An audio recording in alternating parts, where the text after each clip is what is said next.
एक मिनिट त्यांचं उद्या आहे. आजच्या शालेय वातावरणामध्ये, शालेय जीवनामध्ये 2.5 वर्षाच्या मुलापासून प्री प्रायमरी स्टेजला जो मोबाईल दिला गेलाय प्रायमरी लेवलला, तो योग्य आहे का? आणि गुणवत्तेवर जे बोलल्या जातं, शिक्षकांना जो दोष दिला जातो समाजात, तो सुद्धा योग्य आहे का? गव्हर्नमेंटची पॉलिसी योग्य आहे का? अशैक्षणिक कामं शिक्षकांना दिली जातात आणि शिक्षकांच्या नावानेच ओरड केली जाते, इथे योग्य आहे का? इथे विचार करण्याची दिशा कोणाला द्यायची, का म्हणून द्यायची? गव्हर्नमेंटचं धोरण हे व्यवस्थित असावं. प्रश्न समजला. Thank you sir. मला प्रश्न ऐकल्यानंतर असं वाटलं की विद्यार्थी कमी आणि शिक्षक जास्त आहेत इथे. हरकत नाही, गुरुजन जास्त असणं गरजेचं आहे आता सध्याच्या काळात. पहिला प्रश्न आपला असा आहे की जे लहान वयापासून मोबाईल दिले जातात ते योग्य आहेत का? जगामध्ये याच्यावरती खूप मोठ्या प्रमाणात रिसर्च झालेला आहे. पर्टिक्युलरली नॉर्वेजियन ज्या कंट्रीज आहेत, स्वीडन सारख्या, याच्यामध्ये रिसर्च अंती हे प्रूव्ह झालेलं आहे की डिजिटल एज्युकेशन जे आहे आणि आपलं ट्रेडिशनली आपण ज्यांना लिहिणं, वाचणं, रायटिंग स्किल्स या ज्या आहेत, या डिजिटल एज्युकेशनपेक्षा बेटर आहेत.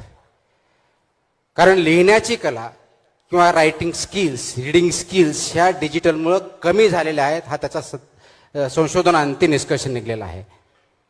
म्हणून गरज कशाची आहे तर शिकवण्याची, रायटिंग स्किल डेव्हलप करण्याची, लर्निंग, रीडिंग आणि लर्निंग आउटकम आणण्याची त्यासाठी गरज आहे. त्याच्यामुळं माझं वैयक्तिक मत असं आहे की एका पर्टिक्युलर एजच्या खाली डिजिटल एज्युकेशन हे देता कामा नये. डिजिटल हे माध्यम आहे, ते साध्य होऊ शकत नाही, साधन आहे. दुसरा प्रश्न आपण विचारला की शिक्षकांना शिक्षणा व्यतिरिक्त जे कामं दिले जातात त्याच्याबद्दलचा. आता मी शासनाचा भाग आहे, परंतु शिक्षण विभागामध्ये नाही आहे.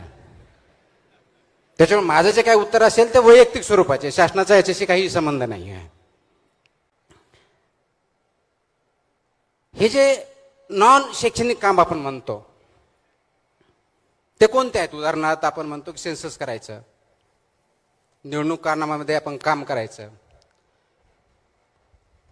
हे कामं 10 वर्षापासून आलेत, 15 वर्षापासून आलेत, 20 वर्षापासून आलेत का पहिल्यापासून होते? मग नवीन कामं कसे झाले? हे नवीन कामं कसे झाले? नवीन कामं नाहीत, हे पहिल्यापासूनच होते. येस, आय अंडरस्टँड की याचा परिणाम होतो. त्याच्यापेक्षा योग्य प्रश्न काय आहे? कारण मी जिल्हा परिषदेला सीईओ म्हणून 2 ठिकाणी काम केलेलं आहे, महानगरपालिका 3 ठिकाणी म्हणून काम केलेलं आहे, जिल्हाधिकारी म्हणून 2 ठिकाणी काम केलेलं आहे. म्हणजे कमीत कमी 4 आणि 3 7 आणि 2 9 ठिकाणी शिक्षण व्यवस्था चालवण्याचा याच्यामध्ये भूमिकेमध्ये मी राहिलेलो आहे.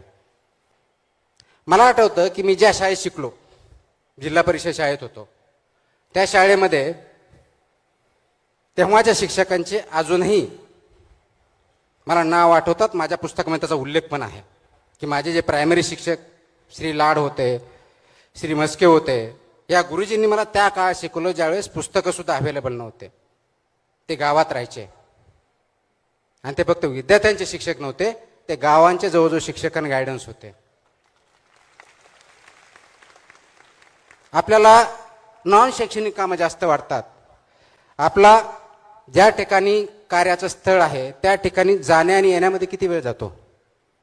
डिस्ट्रिक्टच्या हेडक्वार्टर किंवा रिजनलच्या हेडक्वार्टर म्हणून जाण्या येण्यामध्ये तो वेळ आपण अध्ययन आणि अध्यापनामध्ये घालतो का? विद्यार्थ्यांचा स्क्रीन टाईम बद्दल बोलतो, स्वतःच्या स्क्रीन टाईम बद्दल काय?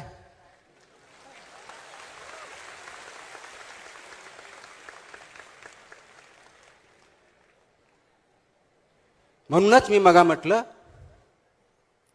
प्रवाह योग्य आहे का हा प्रश्न विचारा. दुसरा चुकतोय म्हणून मी एक चूक केली, दोन्ही चूक म्हणून एक बरोबर, असं कधीच होत नसतं.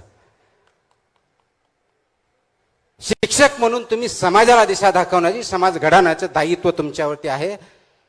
समाज म्हणून समाजाचा आहे. परंतु फक्त शिक्षकांना दोष देतात, जेवढं चुकीचं आहे तेवढंच ते बरोबर पण आहे. कारण दिवसातले काही तास विद्यार्थी ह्या शाळेत असतो, बाकीचे तास तो कुटुंबाबरोबर किंवा समाजामध्ये असतो. म्हणजे विद्यार्थी किंवा समाज घडवताना समाज, कुटुंब आणि शाळा हे तिन्ही गट कमी जास्त प्रमाणात, पर्सेंटेज कमी जास्त असेल, ते सर्वजण जबाबदार असतात. मग या केसमध्ये कोणता घटक किती कमी किंवा जास्त ही बघण्याची आता वेळ नाहीये. वेळ ही आहे की तिघांनी मिळून योग्य त्या दिशेनं आपला जो ओढा आहे, जो झरा आहे, जो प्रवाह आहे, तो चाललाय का चुकीच्या जनते चाललाय, याचा विचार करून योग्य ठिकाणी वळण देण्याची आणि त्याच्यावर चालण्याची गरज आहे. ती शिक्षकांनी आणि समाजाने आणि कुटुंबांनी जर घेतली तर हे प्रश्न मला विचारण्याची किंवा समाजाला विचारण्याची गरजच पडणार नाही.